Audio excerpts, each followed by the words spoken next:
City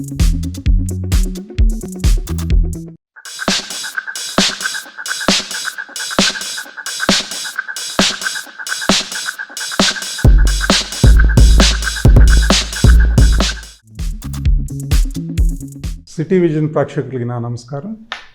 so anaesthesia అనేది చాలా important subject అండి. ఎనస్థీషియా అంటే ఇట్స్ యాబ్సెన్స్ ఆఫ్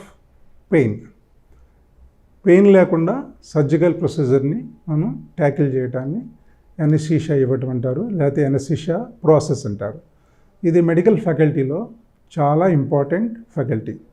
ఇది చిన్నవారి నుంచి పెద్దవారి వరకు ఆపరేషన్ చేసేటప్పుడు ఈ యొక్క ప్రాసెస్ను ఉపయోగించి మనం వారికి పెయిన్ లేకుండా ఆపరేషన్ చేయడానికి సులభతరం అవుతుంది. ఈ ఎనస్థీషియా మొట్టమొదట అంటే 175 years బ్యాక్ ఇది మొదలైంది. సో ఆ విధంగా కూడా ఈ ఎనస్థీషియా ఫ్యాకల్టీ రోజు రోజుకి వృద్ధి చెందుతూ ఈనాడు చాలా డెవలప్ అయింది. ఉదాహరణకి 1847లో ఫస్ట్ ఎనస్థీషియా ప్రాక్టీస్ ప్రపంచానికి అందరికీ తెలిసింది. సో ఆ రోజుల్లో విక్టోరియా మహారాణి గారికి 8th డెలివరీ 9th డెలివరీ ఈ ఎనస్థీషియా టెక్నిక్ను ఉపయోగించి వారికి డెలివరీ చేసి ఆ పిల్లల్ని బయటికి తీశారు. అప్పుడు అది పెద్ద కాంట్రవర్సీగా అయ్యి తర్వాత సద్దుమణిగింది. సో అప్పటి నుంచి ఎవాల్యుయేషన్లో నెమ్మదిగా ఇప్పటి వరకు డెవలప్ అవుతూ వచ్చింది. ఆ రోజుల్లో ఎనస్థీషియా డెత్స్ అనేవి చాలా ఎక్కువగా ఉండేవి. 10,000కి ఒకళ్ళు చనిపోయేవారు. ఇప్పుడు ప్రస్తుతం ఉన్న పరిస్థితుల్లో ఇంచుమించుగా 10 లక్షల మందికి ఒక డెత్ జరుగుతుంది. ఆ విధంగా ఈ ఎనస్థీషియా వృద్ధి చెందుతూ మానవాళికి చాలా ఉపయోగకరంగా ఉన్నది. ఈ ఆపరేషన్స్కి కాకుండా క్రిటికల్ కేర్, ఇంటెన్సివ్ కేర్, ఇలాగా తర్వాత మొన్న జరిగిన కోవిడ్ సంక్షోభంలో కూడా ఎన్నో టెక్నిక్స్ను ఉపయోగించి ఇన్ఫెక్షన్స్ని స్ప్రెడ్ కాకుండా అందరినీ సేఫ్గా ఆపరేషన్ చేయించడానికి కూడా ఈ ఎనస్థీషియా టెక్నిక్స్ ఉపయోగపడ్డాయి.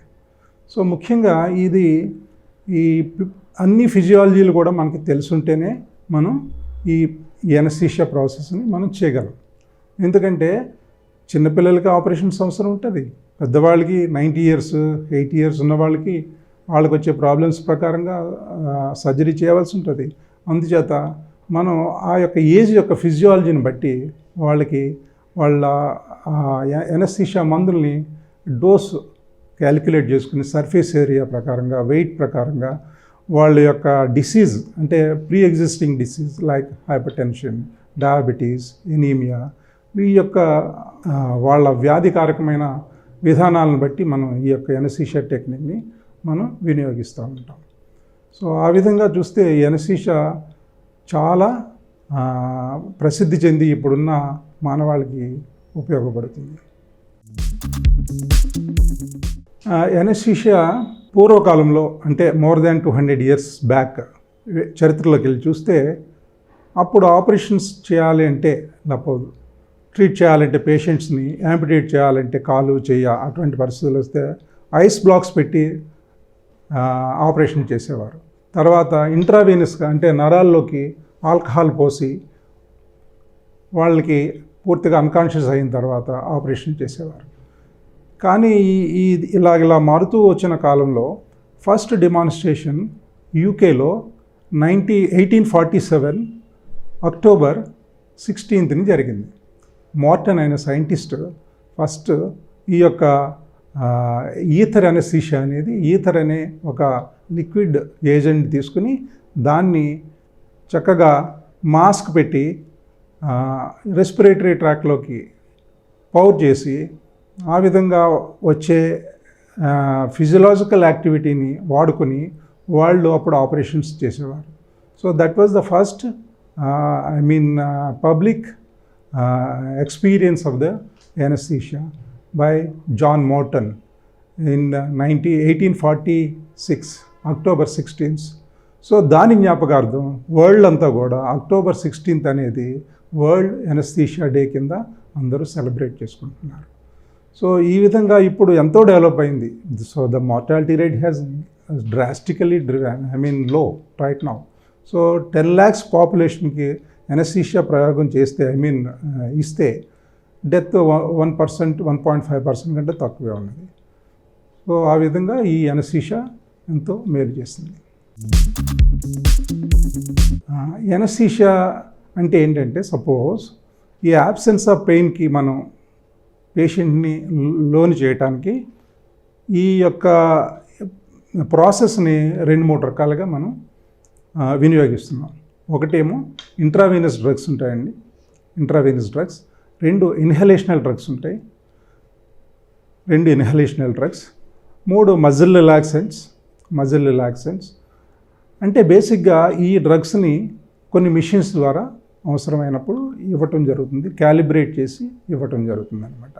ఈ 3 రకాలు లేదా 4 రకాలు డ్రగ్స్ని మనం జాగ్రత్తగా ఇంట్రావీనస్ గాను, లంగ్స్లోకి ఇన్హలేషన్ గాను, తర్వాత మెయింటెనెన్స్గా మజిల్ రిలాక్సెంట్స్ని ఇస్తూ పేషెంట్ని పూర్తిగా అన్కాన్షియస్ చేస్తాం. అంటే ఇక్కడ ఎనస్థీషియా ఇచ్చినప్పుడు ఏమవ్వాలి అంటే, ఒకటి బయట నుంచి ఉండే inputs, sensory inputs, motor inputs, conscious inputs ఇవన్నీ కూడా బ్లంట్ అయిపోవాలి. ఈ బ్లంట్ అవ్వటానికి ఈ యొక్క వేరియస్ మందుల్ని వాడి మనం వాటితోటి ఈ యొక్క ఎనస్థీషియా స్టేజెస్ని మనం చేస్తూ ఉంటాం. సో ఇది ఒక main branch. The other branch is regional or local branch అంటారు.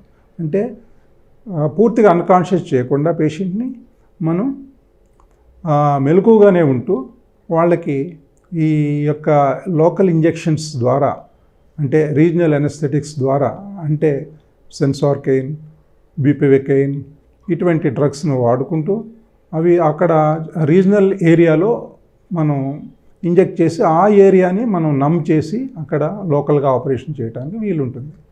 సో ఈ విధంగా మనం జనరల్ ఎనస్థీషియా అంటే పెద్ద పెద్ద ప్రొసీజర్స్కి, like abdominal hysterectomy or brain operations or chest operations or heart operations, ఇటువంటి ఆపరేషన్స్ అన్నిటికీ కూడా పూర్తిగా అన్కాన్షియస్ చేసి, పూర్తిగా సెన్సరీ ఇన్పుట్స్ లేకుండా, మోటార్ ఇన్పుట్స్ లేకుండా పేషెంట్ కామ్గా పడుకునేటట్టు, నర్వస్ సిస్టమ్ దెబ్బతినకుండా ఉండేటట్టు చేసే ఈ విధానాన్ని జనరల్ ఎనస్థీషియాలోకి తీసుకొస్తాం.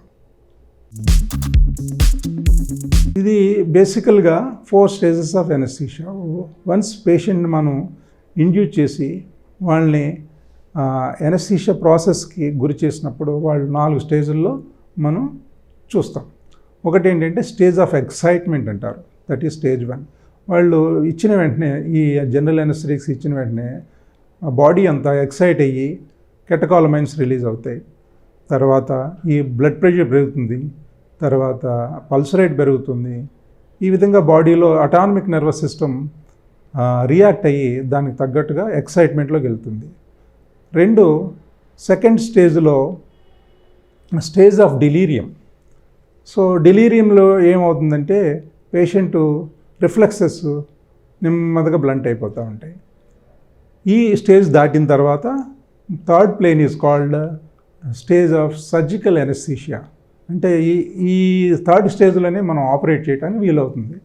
ఈ థర్డ్ స్టేజ్లోనే మనం ఇన్సిషన్ ఇవ్వడానికి, కట్ చేయడానికి, పేషెంట్ని పూర్తిగా అన్కాన్షియస్ చేసి పూర్తిగా మనం యొక్క సర్జరీకి ప్రిపేర్ అవ్వడానికి థర్డ్ స్టేజ్ ఉపయోగపడుతుంది. ఈ స్టేజ్లోనే మనం అన్ని సర్జరీస్ని మనం మెయింటైన్ చేస్తూ ఉంటాం. The 4th stage is medullary depression. అంటే బాగా ఎక్సెస్ అయ్యి total body will be in the state of deep anaesthesia. This is called 4th stage of anaesthesia. ఈ స్టేజెస్లో మనం థర్డ్ స్టేజ్ని అచీవ్ చేయడానికి ట్రై చేస్తాం. కాబట్టి ఈ వరుసగా ఈ 3-4 స్టేజ్లు ఉంటాయి. ఈ స్టేజ్లు 3 నుంచి 2కు రావచ్చు, 3 నుంచి 4 కూడా వెళ్ళచ్చు. But try to maintain in the surgical plane of anaesthesia with the general anesthetics. These are the basic stages of anesthesia. ఈ ఎనస్థీషియాలో ఒకటి conscious anaesthesia, the second one is unconscious anaesthesia, 2 parts. So conscious లెవెల్లో ఉన్నప్పుడు వాళ్ళకి ముందుగా చాలా భయాలు ఉంటాయి. ఆ భయాల్ని మనం ముందే ప్రీ ఎనస్థెటిక్ చెక్, అంటే ముందుగా ఆపరేషన్ ముందు రోజే వచ్చి డాక్టర్ని కలిసి, ఎనస్థీషియా డాక్టర్ని కలిసి వాళ్ళ యొక్క ఇన్స్ట్రక్షన్స్ తీసుకుని వాళ్ళని భయాన్ని పోగొట్టడానికి కొంత కౌన్సిలింగ్ చేస్తూ ఉంటాం. సో ఆ విధంగా కాన్షియస్నెస్కి ముందే మనం చెప్తాం. తెలివిగా ఉన్నప్పుడు తెలివిగా లేనప్పుడు. తెలివిగా ఉన్నప్పుడు చేసే ప్రాసెస్లో ఎక్కువ మనం వాడేది స్పైనల్ ఎనస్థీషియా, ఎపిడ్యూరల్ ఎనస్థీషియా అంటాం. స్పైనల్ అండ్ ఎపిడ్యూరల్ ఏంటంటే they are come under regional anaesthesia. అంటే పూర్తిగా అన్కాన్షియస్ కారు, నాక్డౌన్ చేయం, కానీ వాళ్ళని తెలివిగా ఉంటూ వాళ్ళకి భయం లేకుండా కొంచెం మైల్డ్ సెడేషన్ ఇచ్చి వాళ్ళకి కొంచెం నిద్రపుచ్చి మన ప్రాసెస్ని కంటిన్యూ చేస్తూ మనం ఆపరేషన్ చేయొచ్చు. సో అదే కాకుండా జనరల్ ఎనస్థీషియాలో కొంతమందికి అవేర్నెస్ ఉంటుంది. అవేర్నెస్ అంటే ఏంటి, వాళ్ళకి మనం చేసే ప్రొసీజర్లో అన్నీ కూడా తెలిసిపోతూ ఉంటాయి. అటువంటి తెలిసిపోకుండా ఉండటానికి కొన్ని టెక్నిక్స్ ద్వారా ఆ రిఫ్లెక్సెస్ని బ్లంట్ చేయొచ్చు. వాటిని ఎస్పెషల్లీ నార్కోటిక్ డ్రగ్స్ అంటే పిథెడిన్, మార్ఫిన్, ఇటువంటి గంజాయి ఇలాంటి నార్కోటిక్ డ్రగ్స్ అంటారు కదా, వాటిని మనం ఇచ్చి వారికి ముందుగానే ఆ యొక్క రిఫ్లెక్సెస్ని ఆ అవేర్నెస్ లేకుండా కూడా చేయొచ్చు. సో కొంచెం ఈ అవేర్నెస్ డ్యూరింగ్ జనరల్ ఎనస్థీషియా ఉంటే మాత్రం డిస్కంఫర్ట్ ఉంటుంది. ఆ డిస్కంఫర్ట్ లేకుండా చేయాలంటే ఇలాంటి నార్కోటిక్ ఎనాలిసిక్స్ని ముందుగానే వాళ్ళకి తగిన మోతాదులో ఇచ్చి ఆ యొక్క రిఫ్లెక్సెస్ని మనం ఆపవచ్చు. యూజువల్గా as per the history and the data అలాగా very mild cases, very few కేసెస్లో కొంచెం సైకాట్రిక్ డిస్టర్బెన్సెస్ కొంతమంది ఎక్స్పీరియన్స్ చేశారు. తర్వాత డెలీరియం అంటారు, post anaesthesia and post surgery delirium అంటారు. అంటే ఒక 15 రోజులు 10 రోజులు ఇలాంటి ఇబ్బందులు గురవుతారు. అంటే ఏయో కలలు రావటం, భయపడటం, తర్వాత ఏయో పాతగా వాళ్ళ సబ్కాన్షియస్ మైండ్లో ఏదైతే అంతకుముందు రికార్డ్ అయినాయో అవన్నీ కూడా కొంత భ్రాంతులు చేస్తాయి. బట్ ఇటువంటి ఈ లేటెస్ట్ మోడ్లో అటువంటి రాకుండా ఉండటానికి నార్కోటిక్స్ అనే పదార్థాలని వాడి ఇంట్రావీనస్ లైక్ మార్ఫిన్, పిథెడిన్, ఫెంటనిల్, ఆల్ఫెంటనిల్, సుఫెంటనిల్ ఇటువంటి నార్కోటిక్ డ్రగ్స్ని వాడి మనం వాటిని బ్లంట్ చేసి పేషెంట్ చాలా హ్యాపీగా నిద్రపుచ్చి మళ్ళీ నిద్ర నుంచి బయటికి తీసి పంపించడానికి వీలవుతుంది. ఓకే అండి. ఇప్పుడు యూజువల్గా సపోజ్ పెద్ద ఆపరేషన్ ఉంటుంది, చిన్న ఆపరేషన్ ఉంటుంది, తర్వాత సైట్ ఆఫ్ ఆపరేషన్ యూజువల్గా below the umbilicus and below the chest, వాటికి మనం ఈ యొక్క రీజనల్ ఎనస్థీషియాని కానీ లేకపోతే లోకల్ ఎనస్థీషియాని కానీ కొన్ని వాటికి మనం సెలెక్ట్ చేసుకోవచ్చు. అదేవిధంగా పైకి above the abdomen, above the umbilicus, బొడ్డు పైన ఉన్న వాటికి వేరే జనరల్ ఎనస్థీషియాని మనం సెలెక్ట్ చేసుకోవాల్సి వస్తుంది. సో యూజువల్గా duration of the drugs operation బట్టి డ్రగ్ని సెలెక్ట్ చేసుకుంటాం.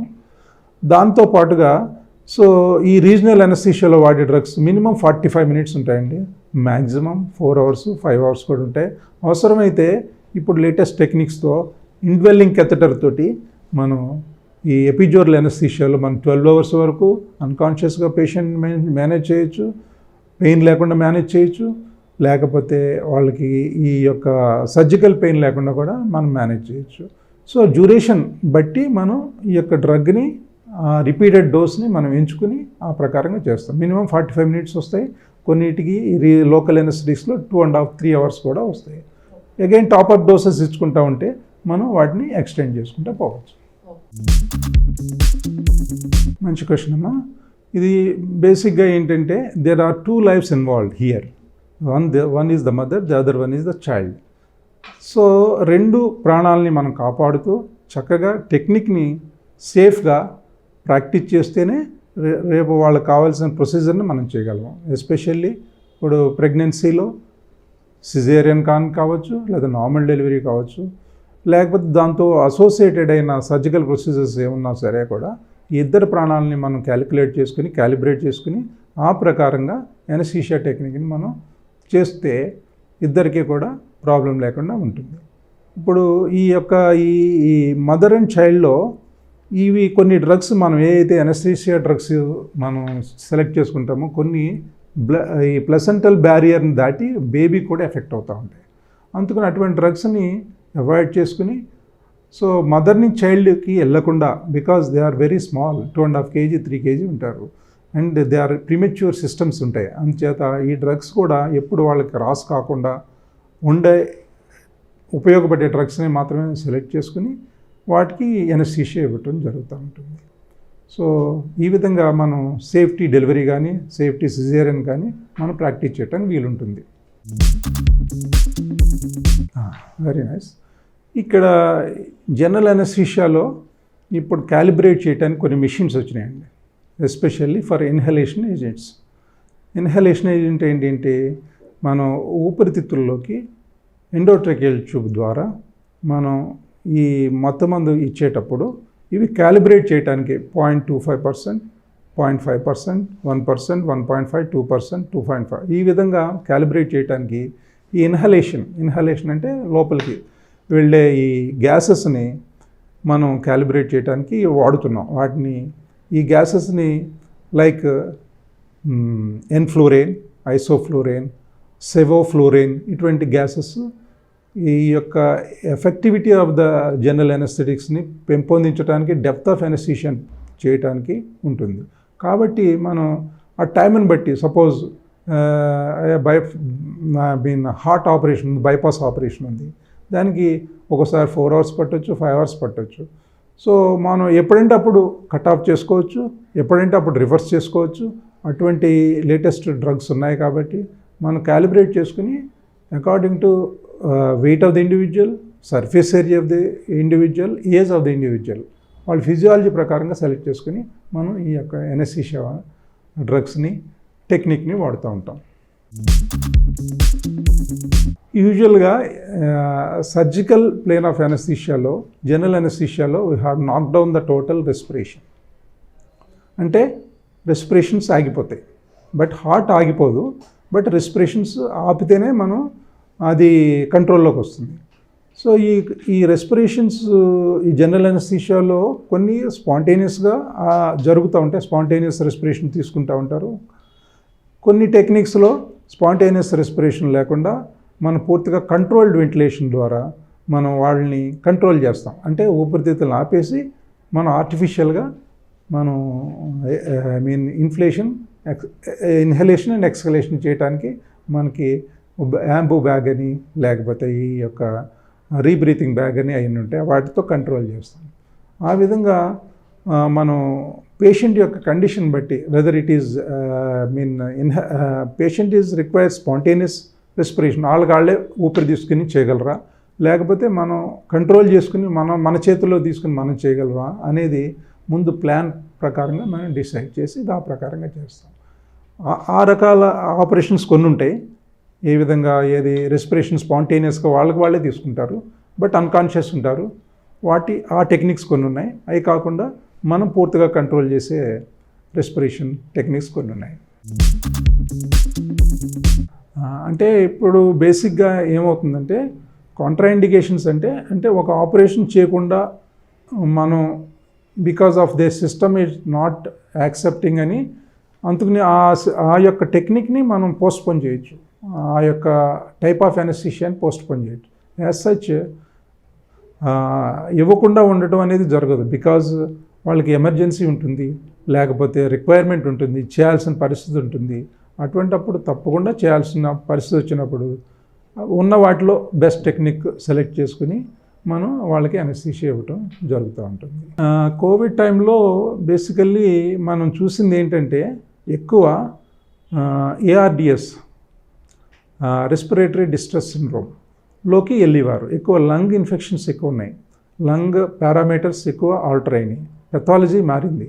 సో అందరూ సిటీ స్కాన్లు చేసి లంగ్ యొక్క టిష్యూ ఎంత చక్కగా ఉంది, ఎంతవరకు బాగుంది అనేది కూడా ఐడెంటిఫై చేశారు. సో వీటికి ఈ కోవిడ్ టైంలో మనం చేసింది ఏంటంటే ఎనస్థీషియా పరంగా, క్రిటికల్ కేర్ పరంగా మనం చక్కగా వాటికి లంగ్ కాంప్లియన్స్, లంగ్ని డ్యామేజ్ చేయకుండా వాళ్ళకి అవసరమైన ఎమర్జెన్సీ సర్జికల్ ప్రొసీజర్స్ ఏమైనా ఉంటే వాటిని ట్యాకిల్ చేయడానికి ఈ యొక్క లేటెస్ట్ స్టెరిలైజేషన్ టెక్నిక్స్ తోటి, తర్వాత డిస్పోజబుల్ టెక్నిక్స్ తోటి వాళ్ళకి సర్జరీస్ చేయటం జరిగింది. Because the virus is so effective and it will spread as easily as possible.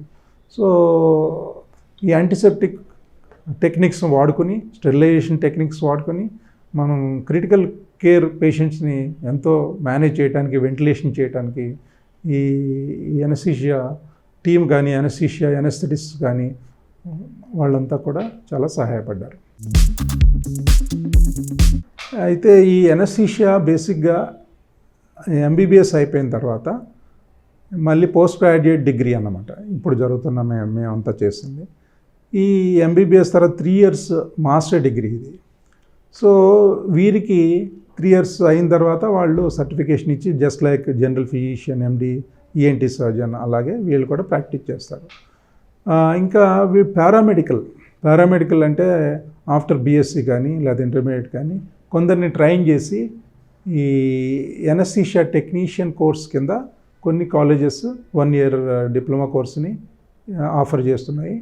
వాళ్ళు ఎలాగా ఉపయోగపడతారంటే ఈ ఎనస్థీషియాలజిస్ట్ డాక్టర్స్కి థియేటర్ అసిస్టెంట్స్గా ఈ యొక్క ప్రాసెస్ని వాళ్ళు పక్క నుండి ఇంప్లిమెంట్ చేయడానికి వాళ్ళు కోర్సెస్ ఉన్నాయి. దాంట్లో కూడా చదువుకోవచ్చు, బాగానే ఉంటుంది. తర్వాత వాళ్ళు కూడా ఈ యొక్క టెక్నిక్ని మేనేజ్ చేయడానికి ఉపయోగపడుతుంది. It is now almost mandatory for pre anaesthetic checks. ఎందుకంటే we can prevent mishaps, we can prevent the dangers of anaesthesia. వాళ్ళు సడన్గా ఎంతో ఫియర్తో ఉంటారు. ఏ ఆపరేషన్ అయినా, ఏ పేషెంట్ అయినా, అమ్మో నా పట్టుకోసేస్తారా, లేకపోతే నాకు ఆపరేషన్ చేస్తారా, ఇంతకి నేను తట్టుకోగలనా, ఇటువంటి భయాలన్నీ ఎంతోమందికి ఎన్నో రకాలుగా ఉంటాయి. అందుకని వాళ్ళు ముందే వచ్చి డాక్టర్ గారిని కలిస్తే, ఎనస్థీషియా డాక్టర్ గారిని, వాళ్ళు చెప్తారు ఏం భయపడవలసింది ఏం లేదమ్మా, ఈ ప్రాసెస్ ఎలా ఉంటుంది, ఈ మెడికేషన్స్ వాడుకొని మీరు ఈ విధంగా మీరు ప్రిపేర్ అయ్యి ముందు డే వన్ డే బిఫోర్ వచ్చి అడ్మిట్ అయితే మీకు డాక్టర్ తోటి కాంటాక్ట్ ఉంటుంది, వాళ్ళు మందులు కొని ఇస్తారు. అవి వాడుకుంటే మీకు థియేటర్లో జరిగే ఈ ప్రాసెస్కి మీకు చాలా స్మూత్గా ముందుకెళ్ళిపోవడానికి వీలుంటుంది. Especially the pre existing comorbid diseases like hypertension, diabetes, obesity, ఇంకా other endocrine disorders, thyroid disorders, those are nowadays very common. So వాళ్ళకి ఏంటంటే వాటిని కరెక్ట్గా మందులు తీసుకుంటున్నారా లేదా, బీపీకి, షుగర్కి, లేకపోతే థైరాయిడ్కి, అవి అడిక్వసీ లేకపోతే కరెక్ట్గా డోస్ని మనం క్యాలిబ్రేట్ చేసి మనం ఇవ్వటానికి, వాళ్ళకి చెప్పడానికి.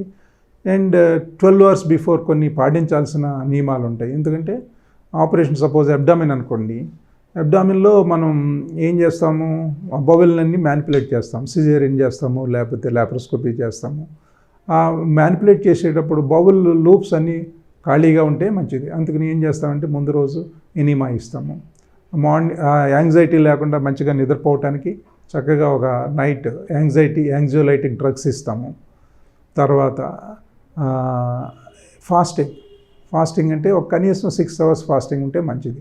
ఎందుకంటే కడుపులో ఆహారం వామిటింగ్ రూపంలో బయటకు వచ్చి నోట్లోంచి మళ్ళీ ఊపిరితిత్తుల్లోకి వెళ్ళి అది యాస్పిరేషన్ సిండ్రోమ్ కింద మారి తర్వాత కొన్ని ప్రాబ్లమ్స్ కలుగజేస్తాయి. ఇటువంటివన్నీ ప్రివెంట్ చేయడానికి pre anaesthetic check and pre medication is most important for all surgical patients. అందుకని అందరూ కూడా ముఖ్య ఉద్దేశం ఏంటంటే వాళ్ళు కూడా ఈ యొక్క టెక్నిక్ కానీ ఈ యొక్క నాలెడ్జ్ కానీ ఉంటే వాళ్ళు భయపడకుండా వచ్చి సర్జరీ చేయించుకుంటారని, తర్వాత వాళ్ళకుండే డౌట్స్ని నివృత్తి చేసుకుంటారని, ఈ యొక్క ప్రీ అనెస్థెటిక్ చెక్ దానికి ఎంతో దోహదం చేస్తుందని డాక్టర్స్ అందరూ నమ్ముతున్నారు.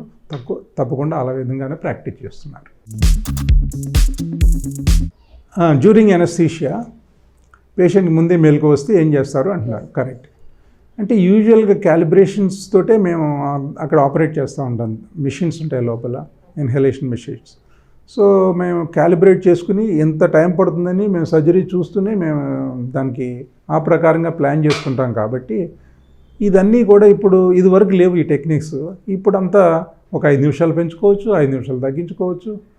ఆ విధంగా మనం ఉన్న దాన్ని అక్కడ కట్ ఆఫ్ చేసుకుని ఆ యొక్క ఎనస్థెటిక్ ఏజెంట్స్ని మనం కంట్రోల్గా వాడితే ముందు వస్తుందని మనకి తెలుస్తూ ఉంటుంది. కొన్ని మాకు అక్కడ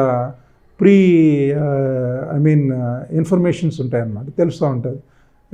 లైక్ జర్కీ బ్రీతింగ్ ఉంటుంది. సపోజ్ కొంచెం మూమెంట్స్ వస్తూ ఉంటాయి, మస్కులర్ మూమెంట్స్, లేకపోతే కదుపుతూ ఉంటారు. ఇటువంటి వాటిని చూసుకుని ఆ యొక్క మజిల్ రిలాక్సెన్స్ కానీ ఎనస్థెటిక్ ఏజెంట్స్ కానీ డెప్త్ని పెంచుకుంటూ ఉంటాం. సో ఈ రోజుల్లో ఇటువంటి పూర్వకాలం అయితే ఉండే, కానీ ఇప్పుడు ఈ రోజుల్లో చాలా కంట్రోల్డ్ ఎనస్థీషియా, సేఫ్ ఎనస్థీషియా. ఆ విధంగా ప్రాక్టీస్ చేస్తున్నారు అందరూ. ఇప్పుడు there are so many drugs, latest drugs are there. So కొన్ని వాటికి వాళ్ళకి ఎలర్జీస్ ఉంటాయి, తప్పకుండా పడిన డ్రగ్స్ ఉంటాయి. వాటిని అవాయిడ్ చేసి ఆల్టర్నేటివ్ డ్రగ్ ఉంటుంది, మళ్ళీ ఆల్టర్నేటివ్ డ్రగ్ ఉంటుంది. ఆ విధంగా ఏదైతే సూట్ అవుతుందో ఆ ప్రకారంగా మనం సెలెక్ట్ చేసుకుని దానితో ఇండ్యూస్ చేయాలి. సో బేసిక్గా ఎనస్థీషియాలో ఇండక్షన్ అంటే అన్కాన్షియస్ చేయటం, అన్కాన్షియస్ అయిపోయిన తర్వాత అలా పడి ఉండటం, మెయింటెనెన్స్లో సర్జికల్ ప్రొసీజర్ అంతా క్యారీ ఫార్వర్డ్ చేయటం. అది అయిపోయిన తర్వాత లాస్ట్లో రివర్సల్, ఆ స్టేజ్ నుంచి బయటికి తీసుకురావటం. Which is just like A flight which take off and fly and when down, స్లోగా దిగటం. ఈ విధంగా ఇట్ ఈస్ కంపేర్డ్. సో దానికి తగ్గట్టుగా డ్రగ్స్ ఉన్నాయి. సో డ్రగ్స్ ఆ ప్రకారంగా సెలెక్ట్ చేసుకుంటూ ఉంటాం. సో లేటెస్ట్ డ్రగ్స్ కూడా చాలా short acting, reversible and well controlled. ఆ విధంగానే చూసుకుని మనం ప్రాక్టీస్ చేస్తున్నాం. హెల్త్ ఈజ్ వెల్త్ అనేది ఎప్పటి నుంచో వస్తున్న నానుడి. సో మనకి హెల్త్ బాగుంటేనే ఏదైనా చేయగలం. అందుకనే మన పెద్దవాళ్ళు ఏమంటారు, హెల్త్ని కాపాడుకోండి. కాపాడుకోవటం అంటే ఏంటి అంటే క్షీణించిపోయేది కాబట్టి దాన్ని కాపాడవలసిన బాధ్యత మన మీద ఉంది. అది యాక్టివ్గా లేకపోతే మనం రోజువారీ పనులు కానీ లేకపోతే చేయవలసిన పనులు కానీ యాక్టివిటీ కానీ ఉండదు. అందుకు హెల్త్ ఈజ్ వెల్త్ అనేది is a basic concern and everybody's responsibility. దాన్ని తూచా తప్పకుండా అందరూ పాటిస్తేనే మన సమాజం ఆరోగ్యంగా ఉంటుంది, మన పిల్లలు ఆరోగ్యంగా ఉంటారు, రేపు భావితరాలు కూడా ఆరోగ్యంగా ఉంటారు. అది ఈ యొక్క హెల్త్ ఈజ్ వెల్త్ అనేది యొక్క ముఖ్య ఉద్దేశం. ఇంకా ఈ ఎనస్థీషియా ఇప్పటివరకు నేను చెప్పింది ఏంటంటే బేసిక్గా కాన్సెప్ట్ ఏంటంటే, నా ఉద్దేశం అందరికీ ఈ ఎనస్థీషియా గురించి అపోహలు కానీ లేకపోతే మిత్స్ ఆ విధంగా లేకపోతే కొన్ని భయాలు, ఆందోళనలు ఇటువంటి వాటిని నివృత్తి చేయడానికి, వాళ్ళకి క్లోజ్ కాన్ఫిడెన్స్ ఇవ్వటానికి ఈ యొక్క నేను చెప్పిన విషయాలని అర్థం చేసుకుంటారని, ఆ విధంగా హెల్త్ ఈజ్ వెల్త్ అనే ప్రోగ్రాంలో part of this is anaesthesia ఉంది. కాబట్టి మీరందరూ దీన్ని ఆచరించి చక్కగా ఆరోగ్యవంతులుగా, భయపడని వ్యక్తులుగా ఏ ఆపరేషన్కైనా ముందుకు రావడానికి ఆస్కారం ఉంటుంది. Hi, hello everybody.